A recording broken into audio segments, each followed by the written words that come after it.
I'm so excited about the interview that we have for you today. It is with Josh Davis, and it's phenomenal. I just wanted to give you a little bit of a heads up. The sound quality goes in and out. We had a little bit of internet trouble, but you're going to absolutely love this interview.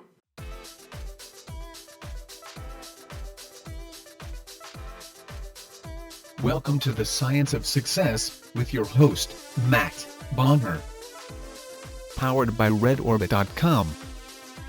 Welcome to the Science of Success. I'm very excited about the guest we have today, Josh Davis, Columbia Ph.D., who's currently the Director of Research for the NeuroLeadership Institute, a NeuroCoach, and a Master Practitioner of NLP. Josh is the author of the recent book, 2 Awesome Hours, where he shares science-based strategies to get your most important work done. With that, let's welcome Josh to the show. Thanks so much for having me here. It's really nice to be on the show. And we're super excited to have you. Do you want to kind of tell readers or give them just a little bit of a kind of an introduction to what 2 Awesome Hours is about and what, your story and your background? Oh, yeah, I'd love to. So, where this came from was that I was realizing something that we were all realizing, but I guess was feeling compelled to see what I could do about it. As I was working all the time, my wife was working all the time, my friends were working all the time, and good people working hard, trying to get a lot of stuff done, really contributing to their jobs, and yet feeling bad at the end of the day and feeling like we hadn't done enough, and this sort of constant sense of overwhelm. There's no way to kind of catch up, when I saw that, I guess I really came to a point where I was just thinking that's not right. That's not how to live a life. That's not what I want for myself and for others. I want to create more of a culture, if I can, where we have some of that balance, where when we put in that kind of hard work, we can say, yeah, I accomplished something, and leave it alone and not feel that sense of there's this constant overwhelm. And of course, it's only continuing. Also, it's only getting worse as we're so accessible. We're going to be wearing our technology, I'm sure, within the year, and or maybe longer. Who knows? But we're it'll be implanted. Who knows where it's going? But we're just going to be more and more accessible. And with that, we have increased social pressures and social obligations to get back to people, because most of us are caring, thoughtful people and do want to help one another out and get back quickly. So there's every reason to think it'll increase.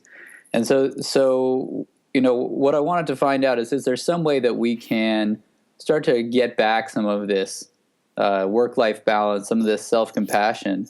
And the key that kind of launched the whole book idea was sort of identifying this idea that typically what we do when we get overwhelmed is we just think, all right, I have to work every minute. I need to stay on task as much as possible. I have to work every hour. There's just so much work. How else am I going to do it?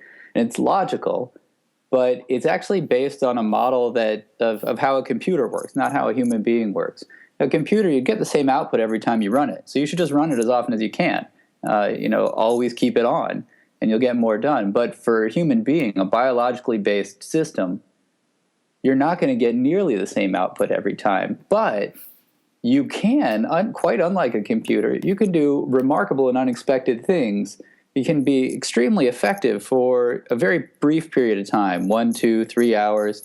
Now, I might be able to figure out how to map out, a chapter of my book.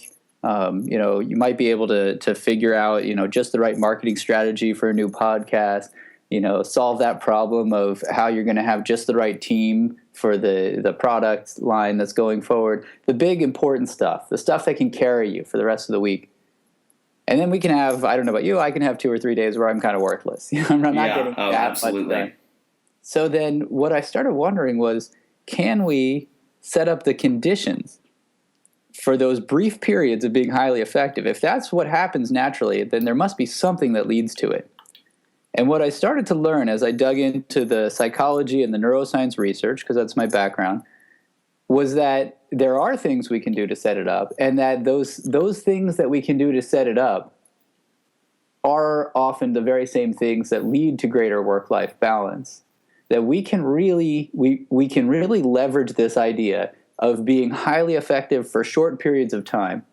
And it doesn't mean we're not going to work the rest of the time. It means we've recognized what really matters, set up the conditions to be highly effective for that, and then do the unimportant work at the other times when we're not so effective. And that's kind of the core message of the book. And then it's specific strategies based on the science about how we set up those conditions. And I love the distinction that you make between, or I guess using the word effectiveness. And that's something that I'm really passionate about, is kind of the difference between efficiency and effectiveness, which I'm sure you're familiar with that distinction. Oh, yeah. Yeah. I think it's a critical distinction that, efficiency is about doing as much as we can in a short time. And so in some sense, I suppose, yes, that's when we're highly effective, we're getting a lot done in a short period of time. But the bigger idea, the undercurrent when we're talking about efficiency, is that we're just trying to optimize the schedule, the calendar, pack things in. And it doesn't take into account how well the system is operating, how effective we are. But that is a huge variable for a human being. It's such a big variable, in fact, that we probably, this is my hunch, I don't yet have data to back this up, but this is my hunch, that we probably actually get less out of ourselves when we try to work around the clock. And it's not just diminishing returns, but we probably actually get less useful work done, is my guess, when we just try to keep working all the time. I feel like I heard about a study, and I guess I'd have to go and do some research, but I feel like I remember hearing something that people who work more than 40 hours a week, they're actually less productive. That's exactly what I'm suggesting. It would follow quite naturally based on what I've been learning and writing about in the book.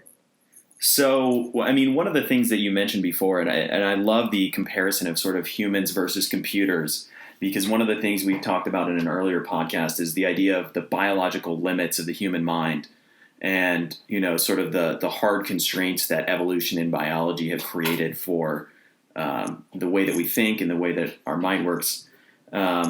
Cool. What do you tell to the busy executive or the friend of yours? I have people like this in my life who say everything's important, and I've read 4 Hour Work Week and I've read 2 Awesome Hours, and I tell people, I'm like, hey, you gotta refocus, you gotta trim down what you're doing, you gotta prioritize, and they have this kind of view that everything is a priority. And this huge sense of overwhelm. What would you say, or how would you help people who maybe they've kind of understood this, but they have some colleagues or friends or employees who are struggling with this distinction, or kind of struggling to make the leap to really understanding this? Yeah, there's a couple of things that I think can be helpful. One is that one thing that I've had the opportunity to enjoy is that when I share with people scientific findings, then it's very different than just hearing advice, because while advice, I might be giving the exact same advice, and a couple of times in the book you'll see things that you've already heard. I might be giving the exact same advice at times as someone else, but when you hear advice, there's always the reasonable thing to wonder, which is, did it just work for you? Or there's some context where it doesn't fit? Do you have to have the right personality? Is there something else that I don't know about it? But when you have the research, and so you can understand when and why something might work, then it's very different. Then it's just more of an experience of, hey, here's how the brain works. Do you want to work with that or not? And so it's much easier for someone to feel like it's worthwhile to give it a chance. Much easier for someone to believe that there's something in it for them. And that little shift can make a huge difference. So that's one thing that can definitely go a long way. A second piece I think that can be quite useful is, to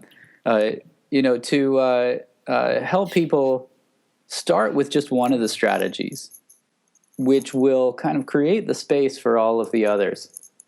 That, everything on the schedule is there for a reason. It is important to someone, and it has some level of importance. So it's not like there's anything that if we just got rid of it, it would have no consequences. So I think it's worthwhile acknowledging that. However, there are only a handful of the things that are on the agenda that are really going to matter for advancing your career, helping the company succeed, making you feel like you're accomplishing something worthwhile. And one of the things that I'll encourage people to do is to take advantage of what researchers will call psychological distance.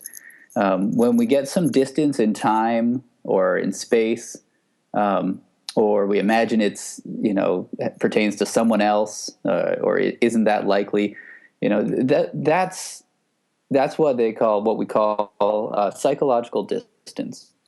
When you have psychological distance, it's much easier to recognize, just more automatically. Your brain goes there. It's much easier to recognize the big picture, the abstract, the desirable aspects of something.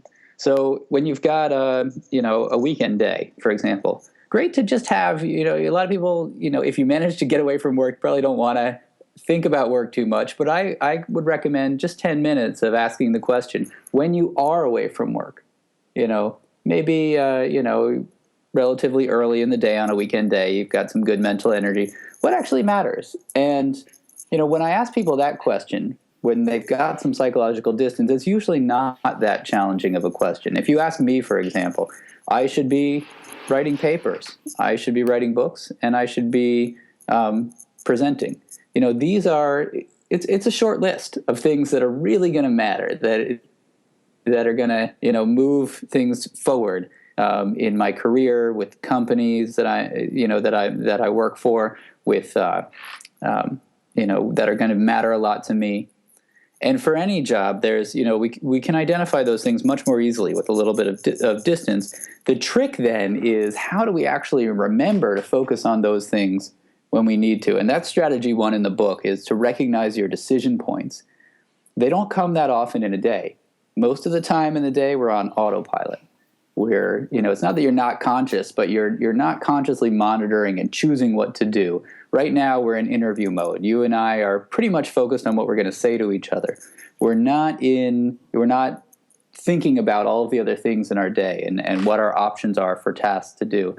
But as soon as the interview ends, we've got a decision point. Unless you have something scheduled and you have no options, we've got a decision point. There's a crossroads. What do I do? And it's at that moment that we become highly aware, self-aware, aware of how uncomfortable we are that we're not doing anything productive, aware of time passing. It only lasts for a couple of minutes, but it feels like an eternity, and it can be uncomfortable, and we can have the urge to just grab at whatever's right in front of us, because, of course, there's some importance to everything.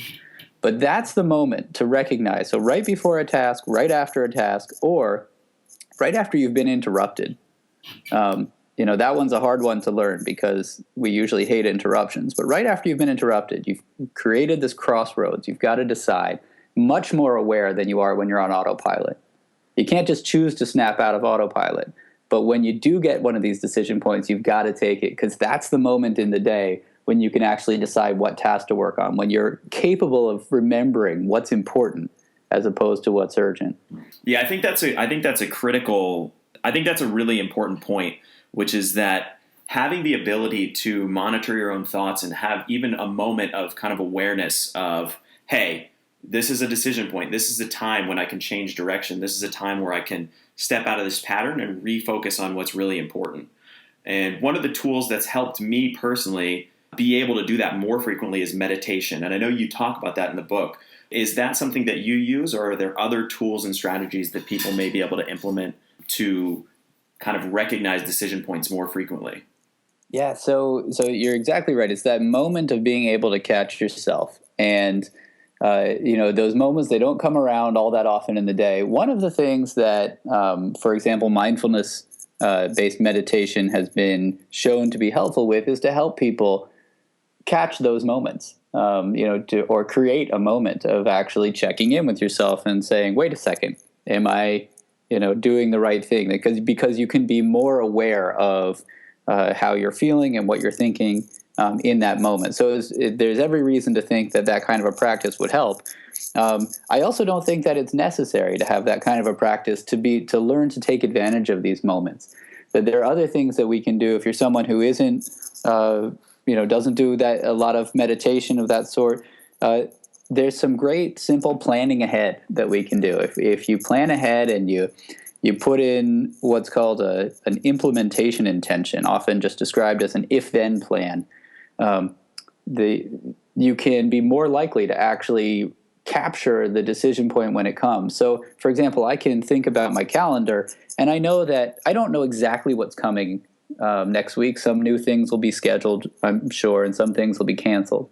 However, I do know that there are going to be some days when I arrive at the office. There's going to be some days when I have phone calls and then I hang up the phone. There's going to be some days when I have meetings with a group of people. There's going to be some days when I'm more likely to be interrupted and other days less likely to be interrupted. I can plan ahead and say, when a meeting ends, I'm likely to be at one of those crossroads. And so I'm going to plan for that. If a meeting ends, rather than just pulling out my phone and looking at the list to see, what were all the things I'm supposed to do? What's my name again? That moment of disorientation. Instead, I'm going to plan ahead and visualize myself actually taking a moment until my head is clear enough that I can remember what actually matters and why I do the job, and what's in it for me here. What's the point of this work? At that point, and it doesn't need to take more than a minute. Could take 2, maybe 3 minutes. When we indulge in these things, it's not going to be a huge amount of the time of our day, but it can make a huge difference in choosing the right thing to do. Then I'm going to pull up my calendar and look at the list of things. It's going to be much easier for me to sort, having done that thinking, because time doesn't get wasted when we're taking those moments of actually deciding. Time gets wasted when we choose the wrong task. If you choose the wrong task and get going on it, you could waste an hour and a half, no time. That's where you end up with that feeling of the whole afternoon, where did it go?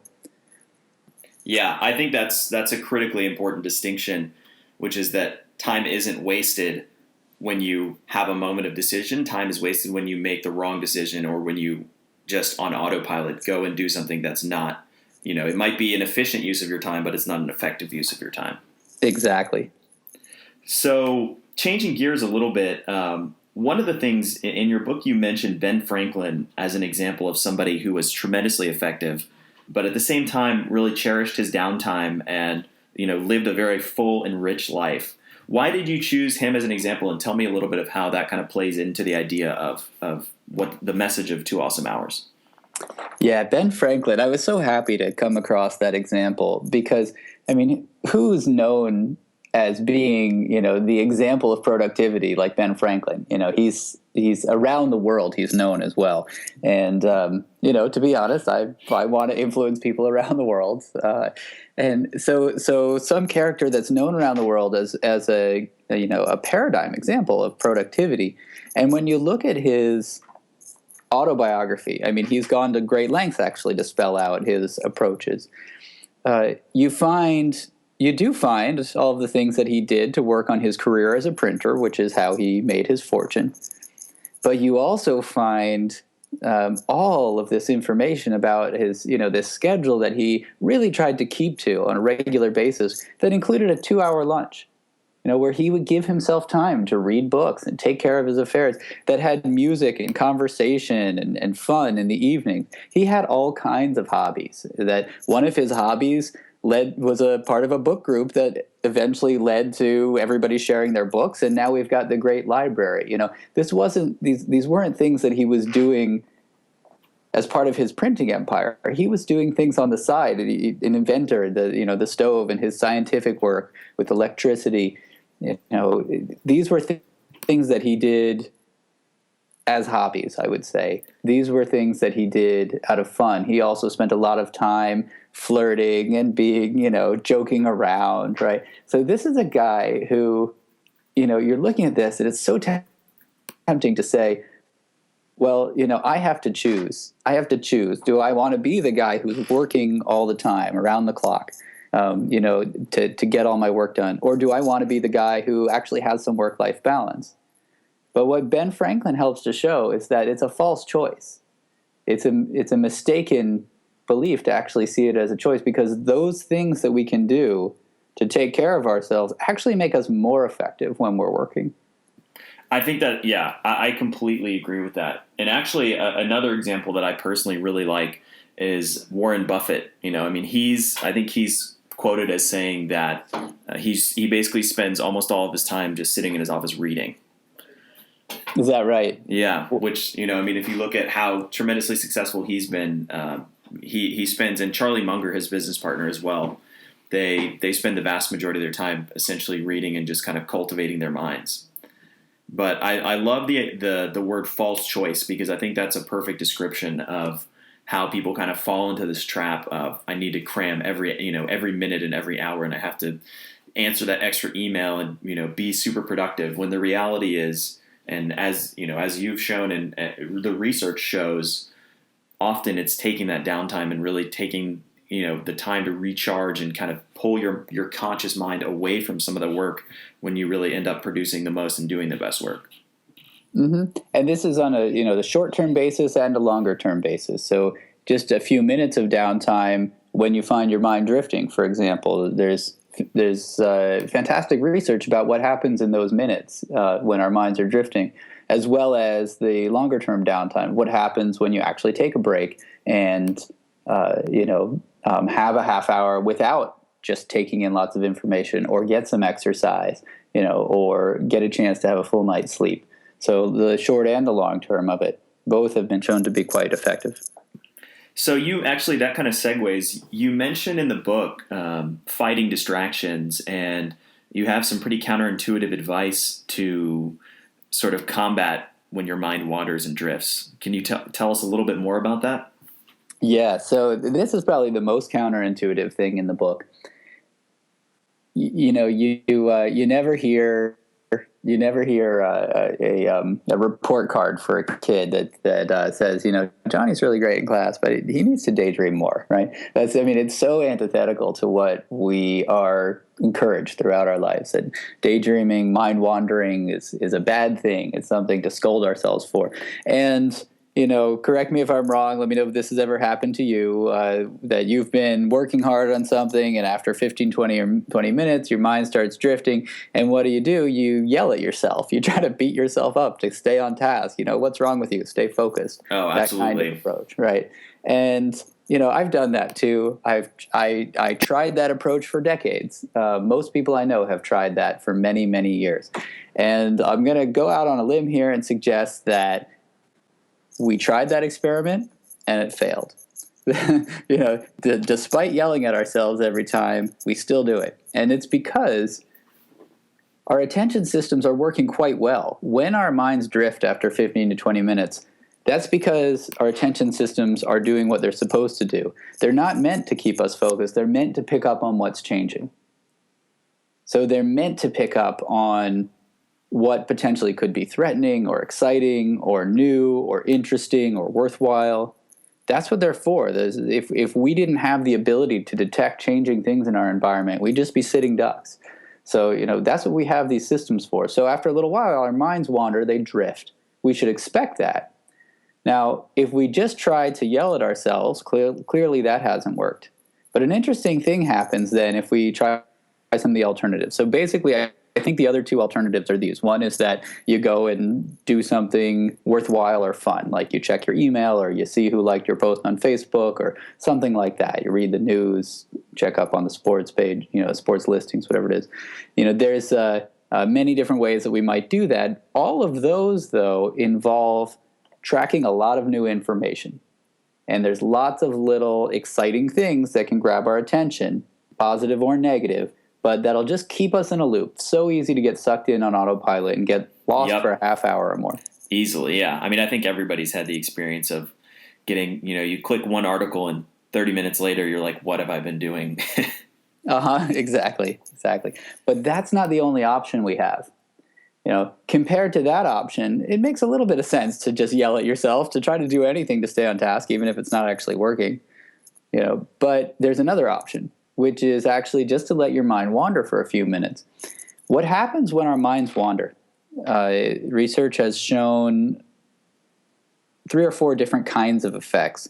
One of which is that we integrate the neural circuitry that has to do with executive function, staying focused on a goal, and the neural circuitry that has to do with thinking about ourselves and thinking about our social interactions. Usually it's one or the other neural network. that's more active. But when we're mind wandering, meaning when our minds are just drifting, not thinking about whatever it was we were doing before, then there's integration between these networks. They're active at the same time. So we can find the ways that our goals and our social lives can be linked up together, which is important because it's a single human being doing both. There's also something called creative incubation. If you've been working on a creative puzzle, a creative challenge, how am I going to work out this new brand issue? But also it could be something in a, management space, like how am I going to choose the right team for a project? In that case, you're working on something creative. Then when your mind wanders and then you come back to the challenge, people have been shown to come up with more creative ideas and ideas that are more creative. So both rated more creative and also more of them. There's also that's fascinating because that phenomenon, creative incubation, I've never heard the term, but I'm intimately familiar with the idea, which is essentially, you're working on a problem and you step away or you get distracted or you go have lunch and you come back to it and suddenly you kind of immediately solve it, and your subconscious has essentially sort of solved the problem for you when you stepped away from it consciously or when you refocused on something else. Exactly. There's background processing happening. There's still things happening in your non-conscious mind. And there's lots of neural activity going on associated with recognizing patterns and connecting the things together that we can block. We can get in the way of that when we're tracking new information. So to most effectively mind wander, actually, what you want to do is to do something that will distract you from what you were thinking about, but that doesn't require you to track new information because that'll block the mind wandering. So that's also been shown in research. So we can learn how to effectively mind wander, how to be good at mind wandering. So some things that'll do that well are, for example, staring out the window and just watching the people go by, or looking at some art on the wall. It's things that hold some interest, but don't require you to track information. And this is my favorite part of it. There's a built-in endpoint. It gets boring. So after a few minutes, you're going to drift back. So if your mind wants to wander, the thing to do is to let it wander, facilitate that wandering maybe even by going and staring out the window, right? Taking that moment, right? After a few minutes, you're likely to actually drift back. And when you do, you're going to be more effective at the work you're doing, and you're going to be back far quicker than any other method that you've got. So you'll be back to work quicker, and you'll be more effective when you do, if you let your mind wander. So that's why it's so counterintuitive, because really in that moment, what we need to do is have a little self-compassion and recognize my mind is wandering for a reason. I'm going to let it and just wait until I'm back, because that turns out to be the fastest way to get back in a really useful way. There's a couple of other things we can go into about what mind wandering enables, or those two examples may be enough for now. Yeah, I think I want to cover a few other topics as well, but I think that's an incredibly important idea, and I'm definitely going to do some more digging on the creative incubation topic. I'm glad now that I have kind of the buzzword for that phenomenon. Mm-hmm. And it doesn't make people more creative in general. It makes them more creative about what they were trying to solve right before the mind wandering. It's fascinating. One of the other topics that I was interested in talking about, you mentioned a number of times in the book, working memory and how important that is. And I was curious, one, if you could talk kind of a little bit about why working memory is so important, and two, what are some ways that people can sort of train or improve their working memory? So working memory is a term for what we are able to hold consciously in mind at any one time. So those things, it's memory in the sense that, we're actually retaining the information, but it's a very short-term kind of thing. It's what we're working with in the moment. So a lot of research on that pertains to productivity will have as a dependent measure how it affects working memory.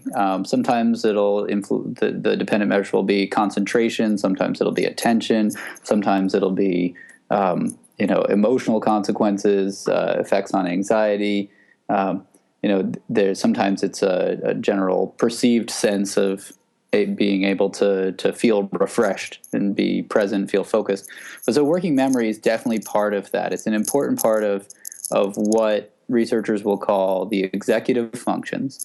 The functions that we really rely on are uniquely human brain parts of our brains for that are have a lot to do with the information that we're consciously aware of in the moment. Now, there's clearly, as we were just talking about with mind wandering, lots of important stuff that happens in the background, non-conscious. But your working memory, the more that you're able to hold in mind and kind of work with in the moment, well, the more flexible you can be in the way that you solve problems. So it definitely can be helpful. There are debates about whether a person can really change their working memory capacity, but what we can do is make it easier for ourselves to really rely on, to use our working memory. So if I'm highly distracted by being overly anxious by something, then that's going to make it hard. That's going to make it harder for me to, hold in mind those things that I need to hold in mind.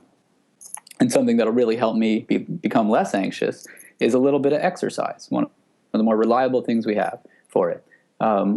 Also, it's been shown that certain environmental factors like bright lights, especially lights that are more on the cool end of the spectrum, have some of the blue in them, make it easier for people to do some of these executive functions, like making use of their working memory.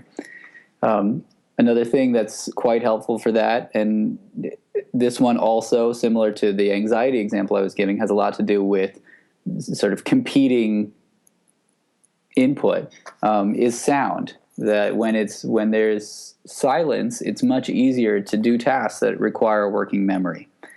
When there's a little bit of noise in the background, sometimes that's been shown to be helpful with very creative kinds of tasks. Probably doesn't really apply to writing. I'd like to see research that specifically looks at that, just because that's so verbal. And so that should interfere with sound. But we have, some creative tasks, when it primes the concept of being free from constraints, then a little bit of noise has been shown to help. But for the most part, tasks that are going to require our executive functions and rely on working memory, for example, are going to be a lot harder for us to do when there's noise in the background. And that's noise of any kind, but the absolute hardest thing to work around is speech. And that was one of the most surprising findings for me when I read the book, was the idea, I love kind of put on some background music. And I mean, it's sad, but you can't argue with the research that even a little bit of background music actually negatively impacts your productivity. Yeah, it is sad. I felt the same way. And also, I love coffee shops, but the truth is the research would suggest, and as I look at it, I guess my experience does seem to follow that too, that I am less productive there with all that background noise. Now, one thing I will say, though, is that we don't need to be at our best all the time, and we can't be at our best all the time. So, when you've got that work that's really important, you've decided this is a project I need to nail. I've got a pitch to the CEO, right? I really want to nail this. Well, when you're working on that, that would be an ideal time to give yourself a quiet space with good lighting, and to maybe come to it after a little exercise, or at least not come to it right after doing something else that really depleted you. Then you're likely to be highly effective. And you don't need to be at your absolute best for everything. There's some things that you can do where you're just doing an initial draft of some thoughts and you're going to clean it up the next day.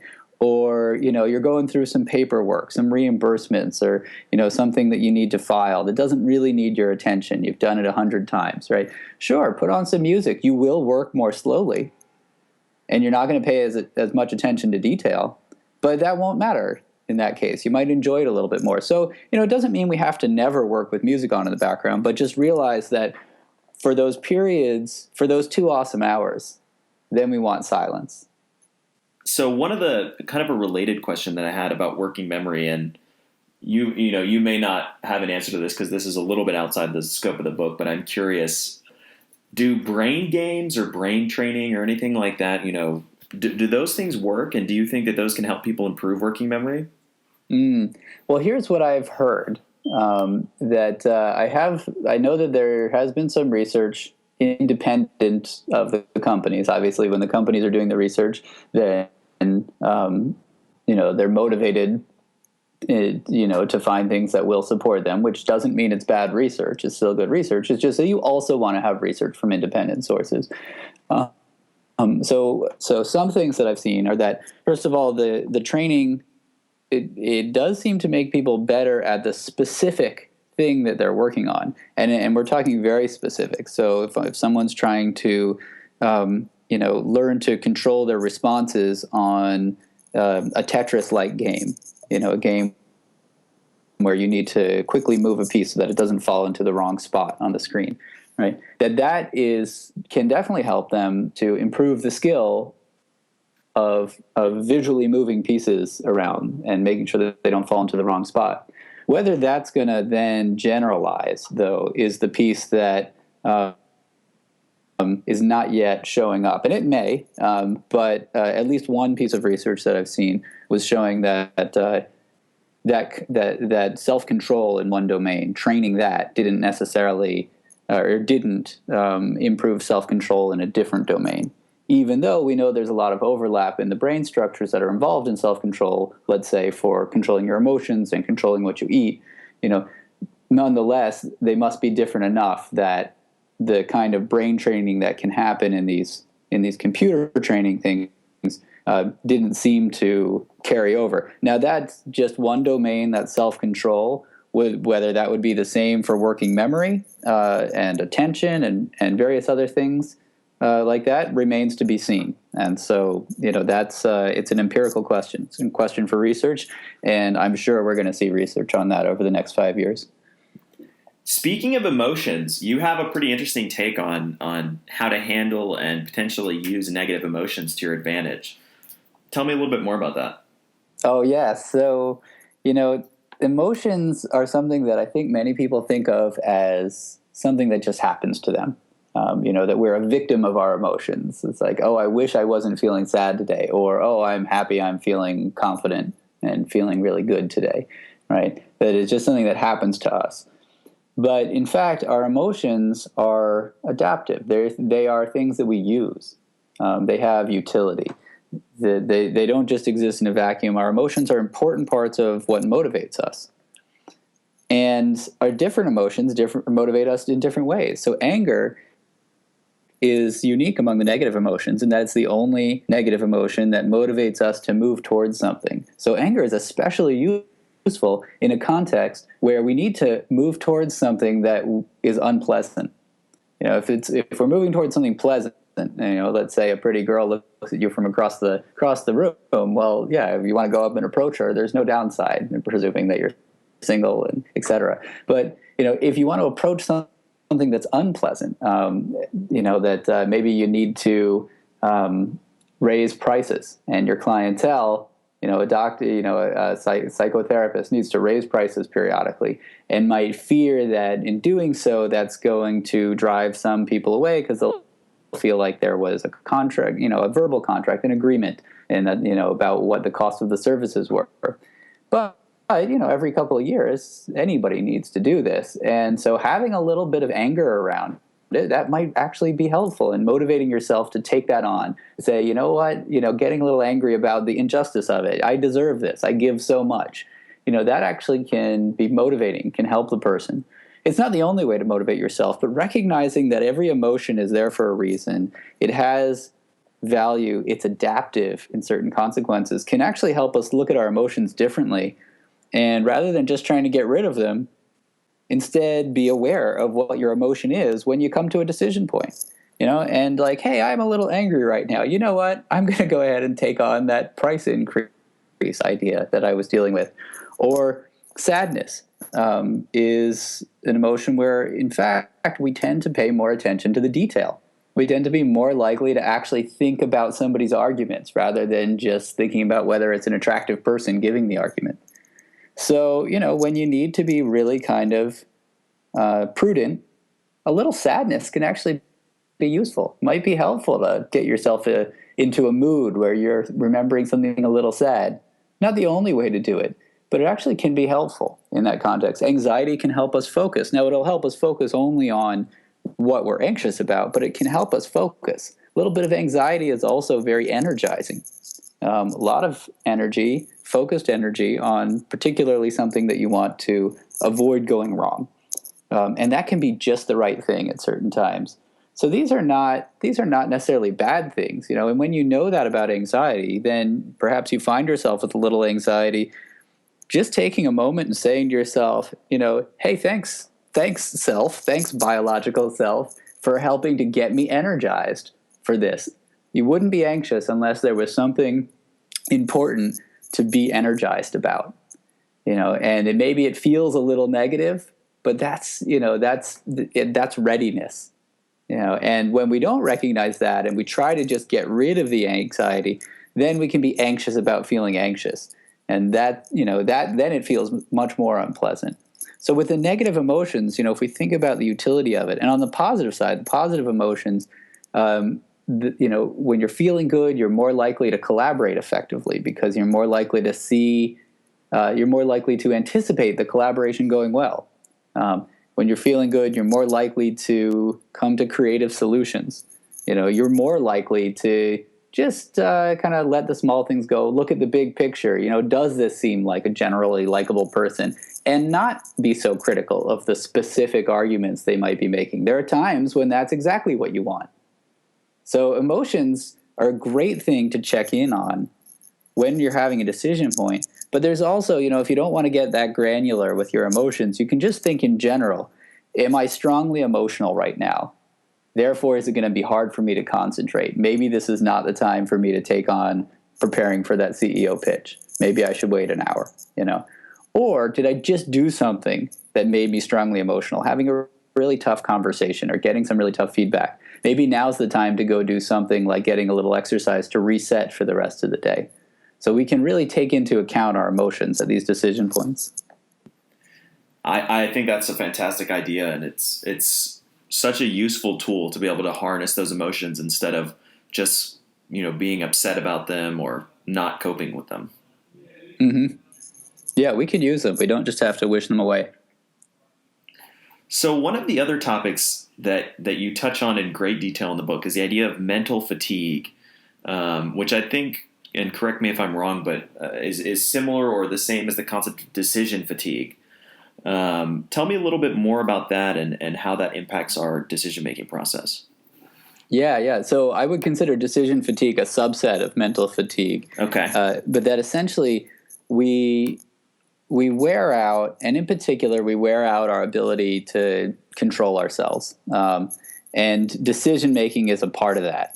That, we made too many decisions. Each time you're making a decision, you're essentially controlling yourself. You're trying to not make all the other decisions in favor of just one. So, I've got to decide not to eat the Danish in the morning. I've got to decide not to have the cookie at lunch. I've got to decide not to have the cake when, somebody's got a birthday party at work. And then finally, at the end of the day, just worn out with all this, trying to keep myself from doing that. And I have a bunch of ice cream. There's the, we're wearing that out as we go. Now, where the decision fatigue really comes in is that we're making decisions all the time, and it doesn't matter how big or small they are, we're still wearing out the same resource.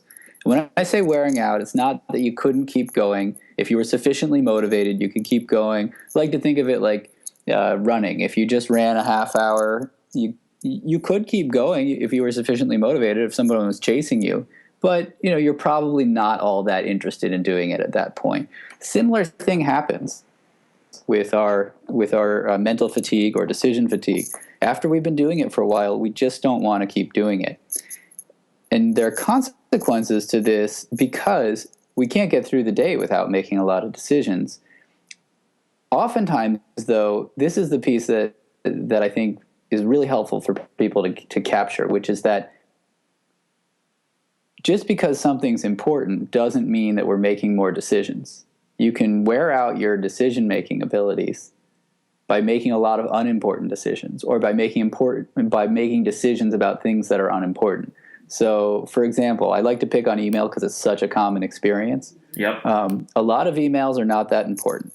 Some certainly are important, but a lot of emails are not that important. But still, we've got to make decisions about whether this is the right time to send it, and whether we've included the right people, and whether we've said something in an offensive way. So many little decisions for each one.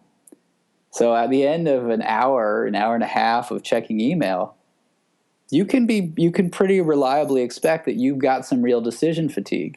And it's going to be a lot harder to actually then do some really effective work. You're less likely to be good at doing the effective work at that point than if you had a half-hour break between the email and the effective work, or if you just did the email after the effective work. That because you won't be fatiguing yourself. And there's consequences in this in legal arenas, medical arenas. I mean, there's been, when I say legal arenas, judges, for example, by the end of the day, once you get to the afternoon, they've got decision fatigue. They've been making decisions all day long. So the kinds of decisions they hand down, they tend to resort to whatever their default is. If it's a more conservative judge, the conservative decision, a liberal judge, the liberal decision, whatever their default is, they've just sort of fatigued, essentially. And they're not necessarily aware. They're not necessarily aware of making a different decision, but they are making different decisions because it's just too hard to actually deliberate at that point. And I think I've heard, and it may have been in the book, but of a study where they looked at judges kind of before each of their meal periods. And I think that they were more likely to sentence people to longer sentences right before they ate, or I guess right before they got a break. And it's a fascinating study, but it's pretty shocking when you think about even the judicial system is impacted by something like that. Mm-hmm. The biological consequences on decision making are essentially what we're talking about. What does it mean to have a human being making these decisions? Well, it means that we need to optimize the human decision-making machine. That we need to try to find ways to get judges to be in a really good mental space when they're making those decisions. And human beings, are still the best at making complex, morally based decisions. We haven't created a computer that can do that better than a human. So what we can start to do, though, is to really focus on how do you get a human being to be able to really give their best to the decisions that they're making. And part of it is going to involve having, a shift in the way that they organize their days. That was research that was not in my books. I must have found it elsewhere, but it definitely fits. And I think, the most important takeaway for me there is it's not the importance of the decision that causes mental fatigue. You can make a bunch of totally irrelevant decisions, and you're still going to enter a state of mental fatigue, regardless of how important the quality of those decisions were. That's right. You can be making decisions about, what to wear and, when to schedule something on your calendar, what flight you want to take to go across the country. Those are decisions that are not going to have a major effect on your life, but it still fatigues. It still wears out that decision-making ability. So, changing directions a little bit, you're a master practitioner of NLP. Tell me, how does NLP play into 2 Awesome Hours? That's a different arena. The ways that it probably influenced me when I was writing is that NLP, for those people who don't know, is essentially a branch of psychotherapy that some people have adapted for other things as well. But in the late 70s, early 80s, there were some linguists who studied some very successful psychotherapists and looked at the language patterns they used. And then went around teaching those to psychotherapists and teaching as well what those original therapists were paying attention to in the language of their clients. Eventually, they also expanded it to nonverbal communication.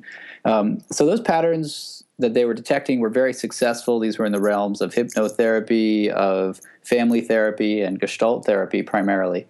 So it's a collection of sort of language patterns and nonverbal communication patterns that are associated with some very successful psychotherapists.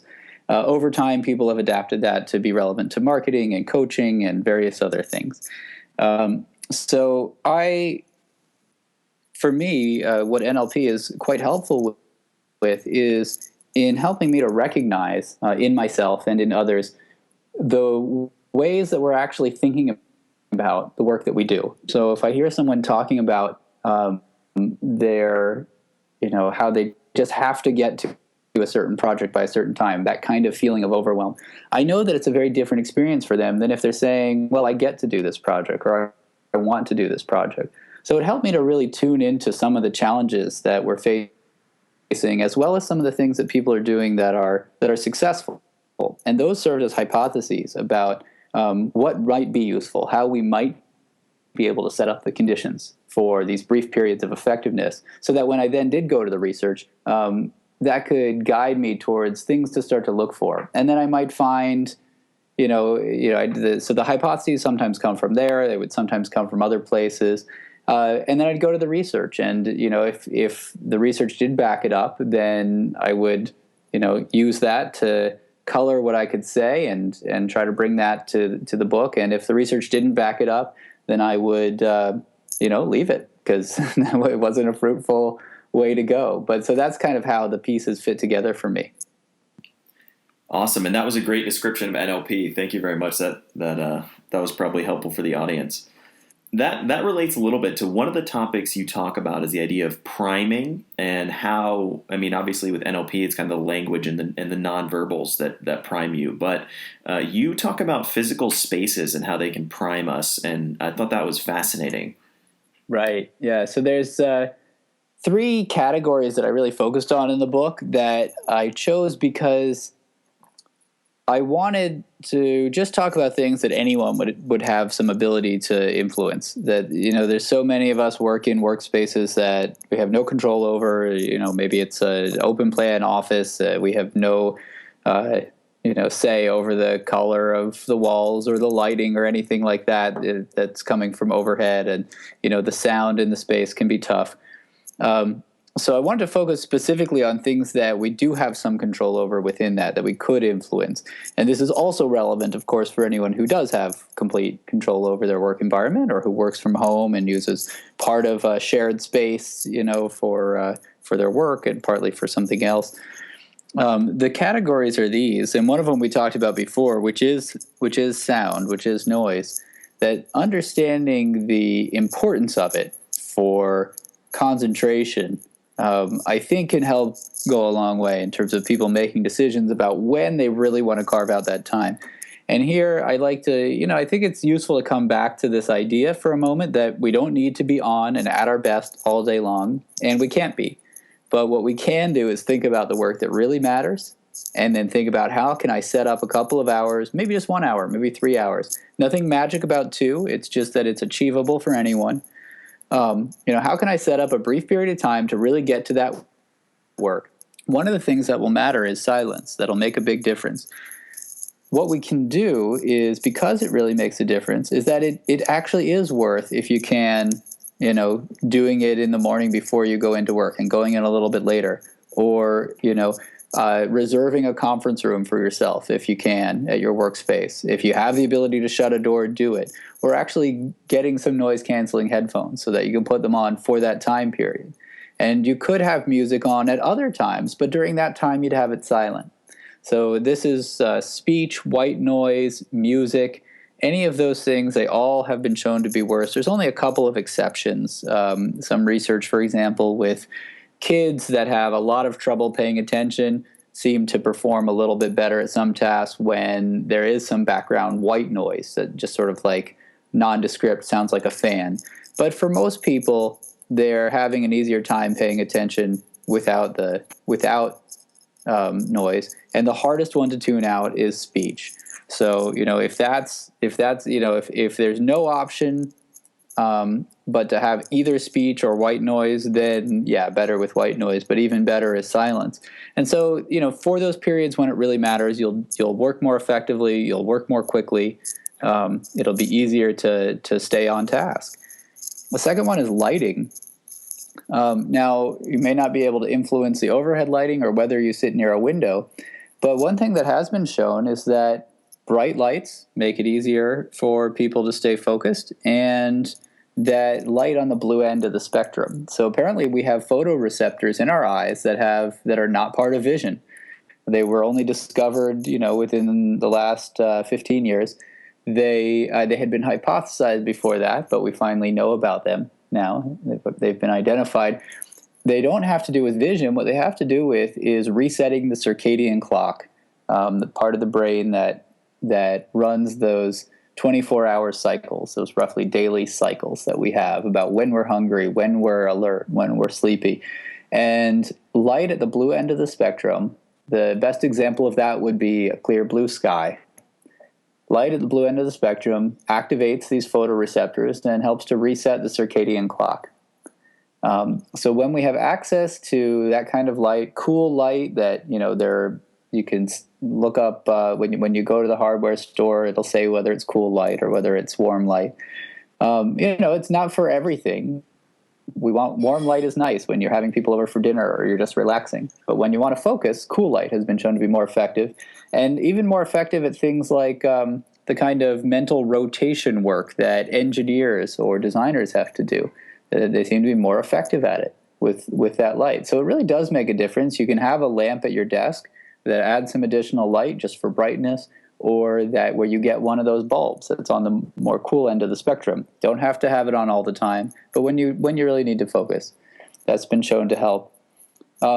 As with sound, dim lighting also can be helpful for creativity. So the one of the exceptions is creativity, and what matters is whether the environment primes the idea of being free from constraints.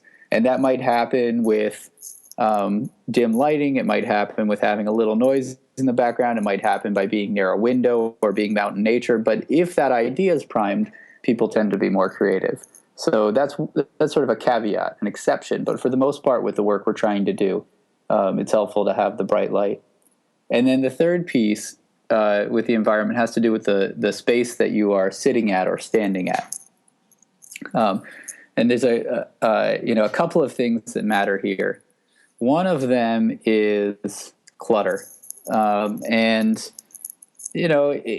some people, we can think, I can get my work done well enough without the clutter. I just don't have time to get to that. I've got to get down to work.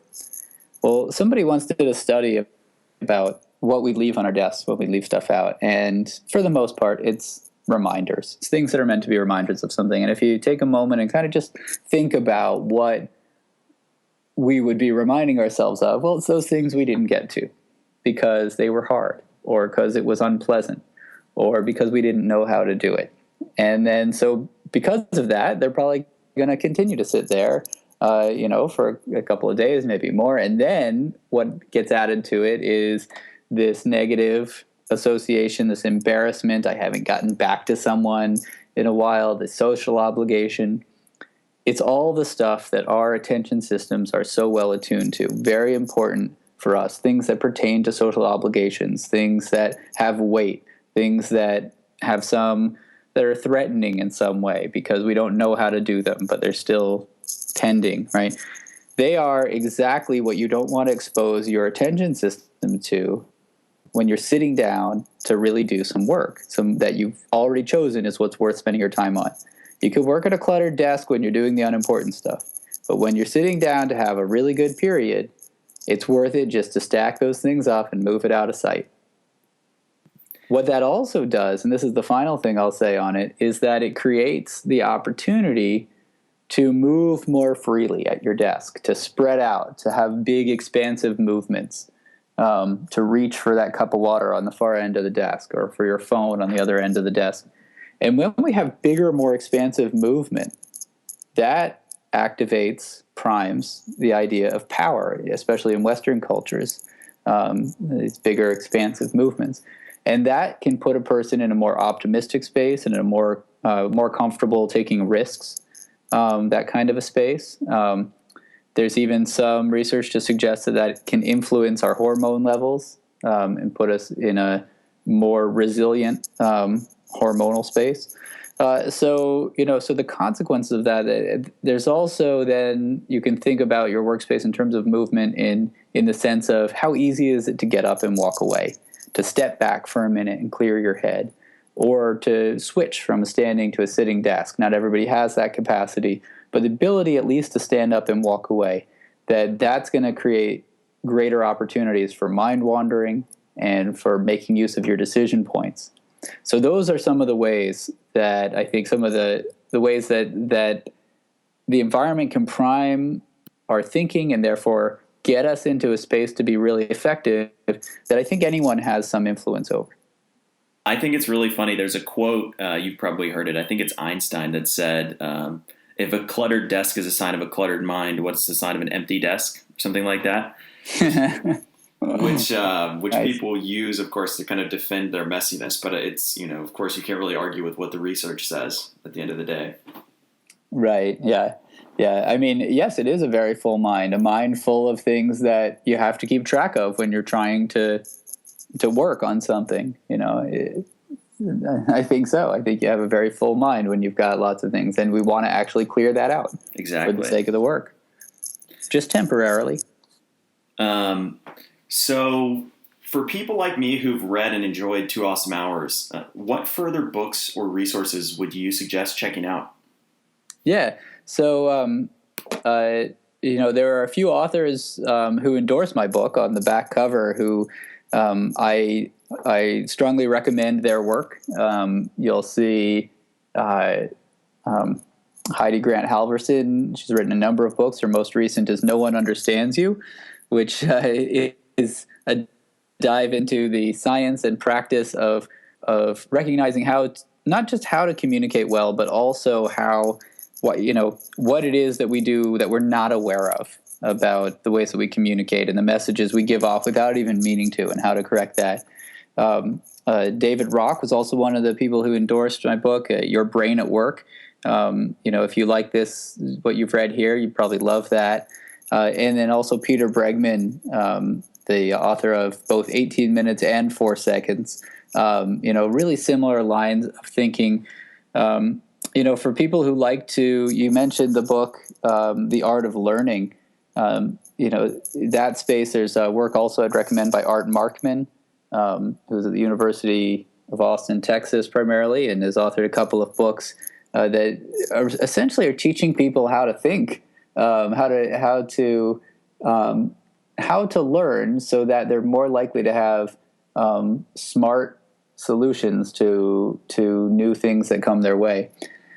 There's a lot of great stuff out there right now. There's also a book coming, but it's not out yet. But keep an eye out for a book by Jamil Zaki, Zaki.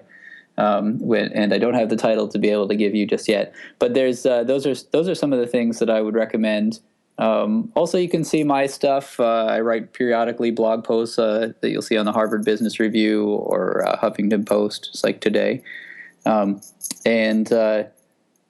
If you want to take a look at what's in 2 Awesome Hours, there's also an excerpt available on the website for it, 2awesomehours.com.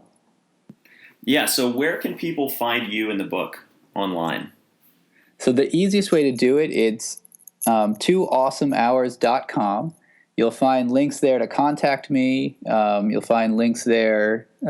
You'll find excerpts there. You'll find links to the various bookstores, ways to buy it, Amazon.com, where you could go there directly, of course, too. Barnes & Noble, all of the other main sources of ways to get it are all linked to from there. And you can contact me there, contact my publicist there, and I'd love to hear from you. So please stop by and visit the website, or if you already know you want it, then of course I can get it right away. It also should be available in many bookstores in your area. And that's 2TWO, not the number. TWO. Oh, yes, thank you. Yeah, TWO, 2 Awesome Hours. Perfect. Well, Josh, thank you so much for being on the Science of Success. I know people are going to love this interview. I think everyone should absolutely check out Josh's new book, 2 Awesome Hours, Science-Based Strategies to Harness Your Best Time and Get Your Most Productive and Important Work Done.